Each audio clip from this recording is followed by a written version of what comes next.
Saudara Kementerian Kehutanan mengidentifikasi 12 subjek hukum yang terindikasi melakukan pembalakan di daerah aliran sungai di Tapanuli Utara dan juga Tapanuli Selatan. Selengkapnya kini kita akan bergabung dengan Bupati Tapanuli Selatan, Gus Irawan Pasaribu. Selamat sore Pak Bupati. Jadi dari 11 nama bos penebang pohon yang telah dibongkar, asal muasalnya sudah diketahui dari mana Pak? Begini, saya sejak kemudian kan baru ya menjabat di sini, efektif bertugas di 3 Maret setelah dilantik 20 Februari, retret di Magelang baru kembali untuk bertugas. Tetapi karena dulu pada saat menjelang pilkada, seingat saya 3 hari jelang pilkada, berarti di 24 November lalu, Tapanuli Selatan juga kemudian terjadi banjir bandang, tapi di kecamatan yang berbeda, itu di Sipangesi Unjam, saya Rumah Tinggi, itu banjir bandang dengan gelondongan kayu juga menelan korban jiwa 2 orang. Lalu bulan Desembernya 2024 yang lalu setelah saya terpilih, terjadi lagi banjir bandang di kecamatan tetangganya di Tanotombangan, itu menghanyutkan satu desa, ya syukurnya waktu itu tidak ada kemudian korban jiwa. Lalu setelah dilantik, setelah saya bertugas, seingat saya di bulan Maret, terjadi juga lagi banjir di banyak lokasi dan longsoran karena curah hujan di 8 kecamatan. Nah karena itu kemudian pengalaman itu bagi saya mengajarkan bahwa ada penggundulan penebangan pohon di hutan. Nah karena itu kemudian saya coba, kan kewenangan hutan ini kan tidak ada di daerah ya. Nah, saya mintalah kemudian Dinas Lingkungan Hidup, tidak ada di Kabupaten Dinas Kehutanan. Jadi kami punya Dinas Lingkungan Hidup, saya minta apakah ada kemudian izin yang diterbitkan untuk pemanfaatan kayu di Tapanuli Selatan. Nah, ternyata ada suara-suara ada, tapi data tidak ada di kabupaten. Saya suruhlah minta ke Kementerian Kehutanan gitu ya. Lalu tapi 2 surat yang dilayangkan oleh Dinas Lingkungan Hidup Tapanuli Selatan belum direspon.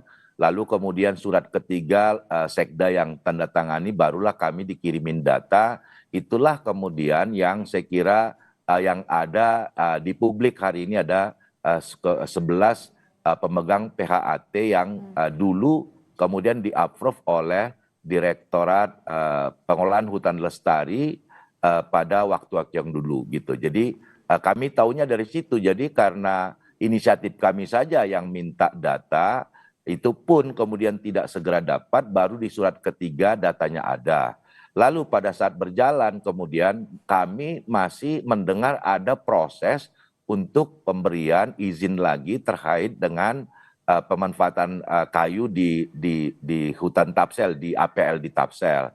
Nah, karena kami mendengar itu, saya waktu itu bulan Agustus yang lalu menyurati Kementerian Kehutanan, Direktorat Pengelolaan Hutan Lestari untuk tidak memberikan izin. Nah, lalu kemudian kami menerima surat dari provinsi sebetulnya melampirkan edaran dari Kemenhub terkait dengan penghentian izin sementara aplikasi SIPU terkait dengan PHAT. Nah, atas dasar itu saya senang sebetulnya ada penghentian meskipun judulnya penghentian sementara. Dengan dasar itu saya menyurati seluruh camat, lurah dan kepala desa se-Kabupaten Tapanuli Selatan untuk tidak melayani permohonan PHAT yang nanti di ujungnya adalah masuk ke aplikasi SIPU, itu adalah izin untuk mengambil kayu di APL yang ada di Tapanuli Selatan. Tapi ternyata 3 Juli penghentian sementara, kalau ada yang beredar selama ini, saya tahunya bulan Oktober. Tapi setelah saya cari-cari suratnya, itu pun tidak ada ke pemerintah kabupaten suratnya.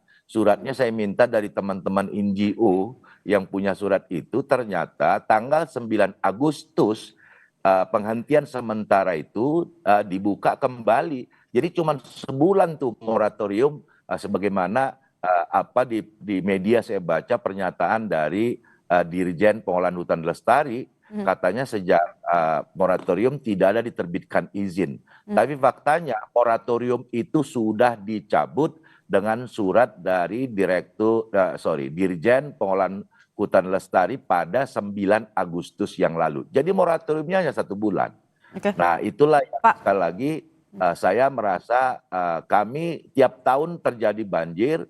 Tahun-tahun terakhir itu banjir bandang dengan gelondongan kayu. Nah, karena itu saya berinisiatif menyurati untuk 14 November saya surati lagi Kemenhub untuk sekali lagi di Tapsel tidak diterbitkan izin untuk mengambil kayu di APL yang berada di Tapanuli Selatan. Oke. Demikian. Pak, artinya kalau saya dengarkan penjelasan Bapak, sejak awal proses perizinan sampai dengan kemudian izinnya keluar, pemerintah daerah sama sekali tidak dilibatkan ya Pak ya? Tidak dilibatkan. Permintaan kami untuk mengetahui siapa aja sih yang dapat izin dari Direktorat Pengolahan Hutan Lestari. Surat ketiga baru kemudian kami diberi daftarnya itu. Itulah yang saya kira yang beredar sekarang 11 nama-nama itu. Oke, Itu Pak. kami tidak sama sekali libatkan. Oke, Pak, ini kan tadi Bapak sempat sampaikan bahwa banjir ini sudah terjadi berkali-kali begitu. Tapi kalau dari data yang dimiliki oleh Pemda sendiri, tadi ada 11 nama, kemudian ada pengajuan lagi. Memang ini masif sekali dibuka lahannya, kemudian yang ada kayu-kayu yang dibawa keluar dari hutan begitu, Pak? Kami nggak tahu persis, sekali lagi proses kami tidak ikut, lalu kemudian setelah pun izin terbit kami tidak dilibatkan, lalu kami minta data surat ketiga baru kemudian data itu dikasih. Itulah yang saya kira beredar hari ini 11 data itu Mbak. Dan 11-11-nya itu semuanya ada di hulu Sungai Batang Toru. Dan ekosistem Batang Toru ini sangat kaya keragaman hayatinya yang sebetulnya 2018 lalu bahkan 3 kepala daerah, saya waktu itu masih Ketua Komisi 7, ikut menandatangani komitmen bersama untuk menjaga dan konservasi ekosistem Batang Toru. Terdiri dari Bupati Tapsel waktu itu, kemudian juga Bupati Tapteng dan Bupati Tapanuli Utara. Saya waktu itu Ketua Komisi 7 ikut juga dan Ketua Komite 2 DPD RI Pak Perlindungan Purba waktu itu gitu. Karena pada waktu itu kita sadar juga bahwa kemudian ekosistem ini harus dijaga. Di samping itu ada PSN, Proyek Strategis Nasional PLTA Batang Toru 510 megawatt yang pasti akan kemudian kalau ada penggundulan di hulu, pengambilan kayu di hulu itu akan bisa berdampak ke PLTA yang merupakan proyek strategis nasional. Kesadaran itu sebetulnya sudah ada 2018 yang lalu. Nah, pada waktu itu saya masih Ketua Komisi 7. Nah, setelah saya Bupati, tadi saya katakan 3 hari jelang Pilkada November lalu ada banjir bandang. Setelah saya terpilih jelang Natal, banjir bandang lagi di tempat yang berbeda. Setelah saya dilantik, saya menghadapi bencana banjir dan longsor di 8 kecamatan. Karena itu saya sangat concern bagaimana untuk kita jaga alam itu supaya kejadian banjir bandang, longsor ini tidak terulang. Itu yang membuat saya sangat concern belajar dari kejadian-kejadian di tahun-tahun sebelumnya. Oke, Pak, kalau dari Sungai Batang Toru sendiri, ini memang masih masuk bagian dari area hutan atau area di luar hutan? Karena kalau Kemenhub bilangnya kalau hutan itu bagian Kemenhub, tapi kalau di luar hutan ini urusannya pemerintah daerah katanya.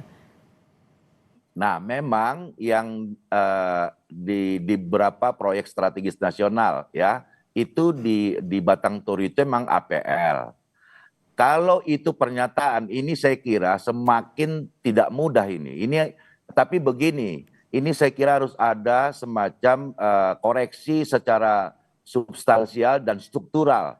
Kalau dia mengatakan bahwa APL, area penggunaan lain, bukan kewenangan Kemenhub, tetapi izin untuk mengambil kayu di APL itu yang menerbitkan Kementerian Kehutanan tanpa keterlibatan Kabupaten Tapanuli Selatan. Nah, mana coba? Gitu loh. Ada 11 itu yang menerbitkan bukan Tapsel. Itu yang menerbitkan, yang 11 itu semuanya adalah di APL yang kata orang kehutanan bukan kewenangan mereka. Oke. Berat. Baik, jadi 11 orangnya siapa, tapi ditahan dulu Pak, karena nanti kita akan kembali usai jeda untuk membongkar siapa nama 11 orang tersebut. Saudara, breaking news Kompas TV kita lanjutkan. Tadi kita masih terhubung dengan Bupati Tapanuli Selatan, Gus Irawan Pasaribu. Pak, terakhir perbincangan kita soal 11 nama yang kemudian sempat disebut sebagai bos penebang pohon begitu. Gus Irawan pegang nama-namanya siapa saja, Gus? Ya, itu tadi, itu kan kami tidak ikut dalam proses awal. Bahkan sampai akhir final pun enggak. Nah, tadi saya bilang saya sangat concern dengan ini setelah kemudian saya bertanya dengan dinas saya kan baru menjabat waktu itu. Di Maret saya udah kejar ini sebetulnya. Lalu muncullah permintaan kita ke Dirjen Polahan Hutan Lestari. Surat ketiga baru berbalas. Nah, kemudian muncullah ada nama-nama itu gitu loh. Jadi sebetulnya yang paling memiliki data itu adalah di Direktorat Pengolahan Hutan Lestari. Tapi tadi Mbak soal bahwa pernyataan yang Mbak tanyakan saya APL area penggunaan lain itu adalah kewenangan di daerah. Nah, ini ada kontradiktif di sini. Ya, semua yang 11 disebut nama itu semuanya adalah di APL. Iya kan? Tetapi izin yang menerbitkan Kementerian Kehutanan. Kementerian Kehutanan mengatakan mereka tidak memiliki kewenangan di APL. Satu. Tapi mereka yang memproses, mereka yang menerbitkan, kami tinggal tidak disertakan sama sekali. Yang kedua, bulan Oktober lalu itu ada kok gakum dari Kementerian Kehutanan karena mereka sangat saya dorong melalui balai konservasi yang mereka punya ada di Tapsel. Saya minta kalau kita sungguh-sungguh, gakumlah ini, tangkapilah itu kayu-kayu yang keluar. Ada kok penegakan hukum oleh gakumnya kehutanan, dan itu lagi-lagi adalah kayu yang keluar dari APL. Satu. Yang kedua lagi, bukan yang kedua, yang ketiga nih, saya mau patahkan itu. Yang ketiga, sekarang gakumnya kemarin kepala gakum di provinsi dari Kementerian Kehutanan datang bertemu saya, mengatakan ke saya bahwa proses penangkapan di Oktober terus berlanjut, sudah ada 4 tersangka, dan bahkan beberapa di antara 11 nama yang beredar di media itu juga sedang mereka panggil sekarang. Jadi kok nggak konsisten mereka kemudian mengatakan itu tidak kewenangannya. Proses izin dia yang menerbitkan, penegakan hukum dia juga yang melakukan. Nah, saya kira ini ada koreksi, saya pikir secara substansial, struktural ini saya kira supaya jangan semacam ada area abu-abu. Tapi saya kira saya nggak ini kontradiktif lah menurut saya pernyataan itu gitu loh dengan apa yang mereka lakukan, Mbak. Oke, ini kalau saya boleh ingatkan begitu ya Pak, 11 nama ini diantaranya ada Jalaluddin Pangaribuan, John Anton Silitonga, kemudian ada Muhammad Nur Batubara, ada Muhammad Agus Irian, Irisan Ramadan Siregar, dan sejumlah nama lain. Ini totalnya ada 11. Tapi di satu sisi juga kemarin Menteri Kehutanan, Menhut Raja Juli bilang selama menjabat tidak pernah tuh ada izin yang dikeluarkan. Tanggapannya bagaimana Pak?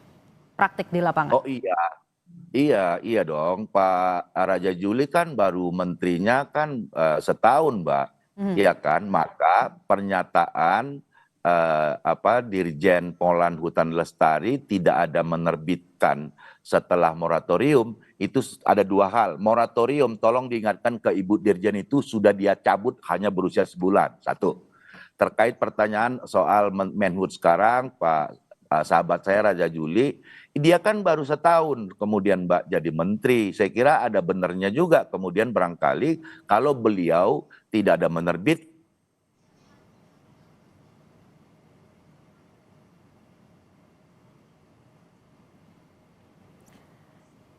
Saudara, nampaknya kita mengalami gangguan sambungan telepon. Beliau baru setahun, mungkin memang benar juga tidak ada yang keluar dari setahun. Tapi kan dampak yang sekarang kita rasakan ini kan bukan penebangan bulan lalu, 2 bulan lalu atau tahun lalu. Pertanyaan saya sebetulnya sudah berapa lama ada penerbitan penebangan kayu di Tapsel?